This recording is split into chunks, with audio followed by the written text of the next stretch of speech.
일제강점기 강제징용 피해자들이 미쓰비시 중공업에 배상협의에 대한 답변을 요구를 하면서 그 시한을 정했던 게 바로 어제였습니다. 하지만 미쓰비시는 답을 주지 않았습니다. 그러면서 소식이 하나 전해졌는데요. 소송을 제기했던 그 피해자 할머니 한 분이 별세를 했다라는 안타까운 소식이었습니다.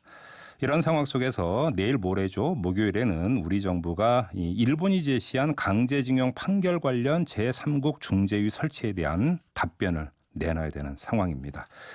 자, 이 문제 어떻게 풀어가야 될지 한 분 연결해서 입장 들어보도록 하겠습니다. 강제징용 피해자 대리를 맡고 있는 최봉태 변호사 연결합니다. 변호사님. 네, 안녕하십니까. 네, 안녕하세요.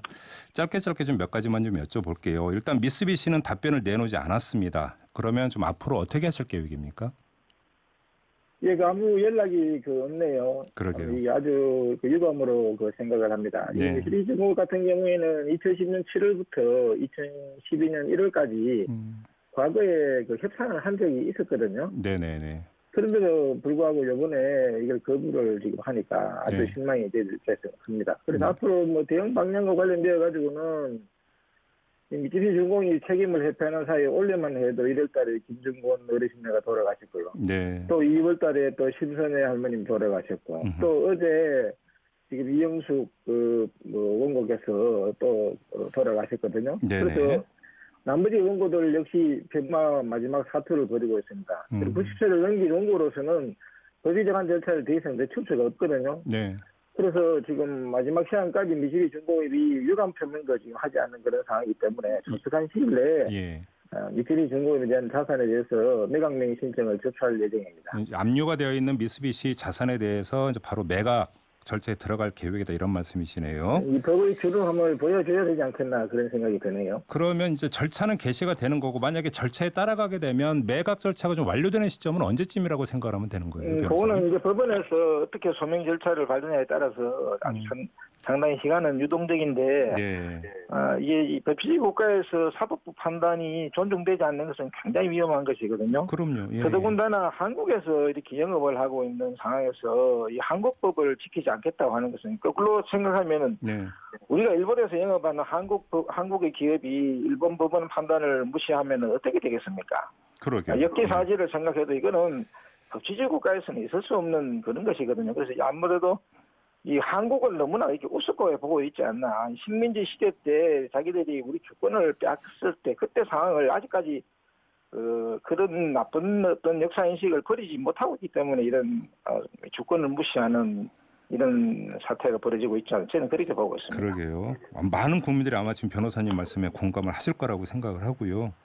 지금 또 하나의 문제가 이제 당장 내일 모레로 다가온 게 하나가 있습니다. 이 강제징용 배상 문제와 관련해서 제3국 중재위원회 설치 문제 있지 않습니까? 일본이 요구를 했고 18일까지 이제 답을 내놔야 된다 뭐 이런 이야기가 있는데 우리 정부가 이 요청에 대해서 어떤 답을 내놔야 된다고 생각하십니까, 변호사님? 만약에 중재를 할 필요가 있으면은 뭐 해도 좋겠죠. 네. 하지만은 이 양국 사법부가 이 피해자들의 개인 청구권이 지금 살아있다고 판단을 하고 있거든요. 네. 그러면은 이 양국 사법부가 피해자들의 개인 청구에 살아있으니까 피해 구제를 하라는 동일한 판단을 하고 있는데 네.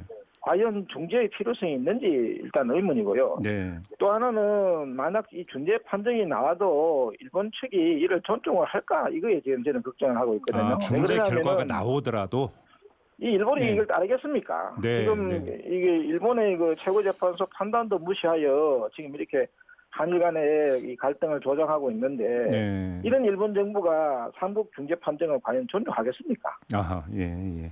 알겠습니다. 그리고 이제 또 하나의 문제가 이제 이 배상 재원 문제와 관련해서 네. 그러니까 일본 기업과 한국 기업이 1+1으로 기금을 출연해서 이 기금을 가지고 해결하는 방안, 그다음에 여기에 한국 정부도 참여하는 방안, 그러니까 1+1이냐, 1+1+1이냐. 이걸 가지고 좀 얘기가 갈린다 이런 게 있었는데 지금 오늘 또 보도를 보면 정부가 물밑에서 한국 정부 참여까지도 검토하고 있다. 물론 이건 오보 가능성도 충분히 있기 때문에 단정해서 이야기를 할 수는 없습니다만 이 문제는 어떻게 풀어야 된다고 생각하세요? 그것은 지금 일본 정부가 들어야죠. 지금 이게 전쟁을 일으키고 강제 동원을 했는 주체는 일본 정부거든요. 네. 그래서 일본 정부가 들어가지 않는 그런 어떤 해법이라 하는 것은 의미가 없습니다. 그렇기 아하. 때문에 예. 저희들은 이게 지금 정부가 이렇게 마지못해서 1+1 그러니까 한국의 청구권 수혜 자금을 선구권 자금을 갖다가 이용을 했던 기업들을 내세워가지고 일본 기업들이 배상을 하게 이제 권유를 하겠다 이런 취지로 제안을 했는데 네. 그것은 일단은 시작 단계에서는 충분히 있을 수 있는 제안이라고 보고 있고요. 하지만은 네. 이게 반드시 들어갈 것은 일본 정부가 들어가야 되고요. 네. 그리고 한국 정부도 당연히 들어가야 되겠죠. 그래서 이 사자가 함께 늦었지만은 이 피해자 문제를 해결하는데 머리를 맞대는 것이 네. 이게 정석이라고 보고 있습니다. 핵심은 일본 정부군요. 간단히 일본 정리하면. 정부가 들어가지 않으면 한국 정부가 들어가서는 안 되죠. 알겠습니다. 마무리를 해야 되는데요. 짧게 그 하나만 더 여쭤보겠습니다. 일본 정부의 무역 보복 조치의 그 뭐 시작이라고 할까요? 강제징용 배상 판결 뭐 일반적으로 이렇게 이야기를 하고 있지 않습니까? 네. 일본의 이런 조치에 대해서 한 말씀 해주신다면 어떤 말씀 해주시겠습니까? 짧게. 지금 이게 전쟁 공조에서 평화 공조로 지금 세상이 바뀌었거든요. 네. 그래서 지금 이게 일본 정부가 과거에 전쟁 모기할 때 그 향수를 버리지 못하고 지금 인권을 계속 무시하려고 하는데 그래서는 안 되고요. 네. 평화 공조로 지금 세상이 바뀌고 있기 때문에 네. 피해자의 인권을 구제하는데 함께 나서는 게 일본을 위해서라도 도움이 되지 않겠나 이렇게 생각하고 있습니다. 알겠습니다.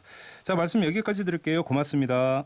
네, 감사합니다. 네, 지금까지 강제징용 피해자들의 법률 대리를 맡고 있는 최봉태 변호사와 함께했습니다. 이슈의 핵심을 꿰뚫는 예리한 시선, 믿고 듣는 진품 시사 김종배 시선 집중.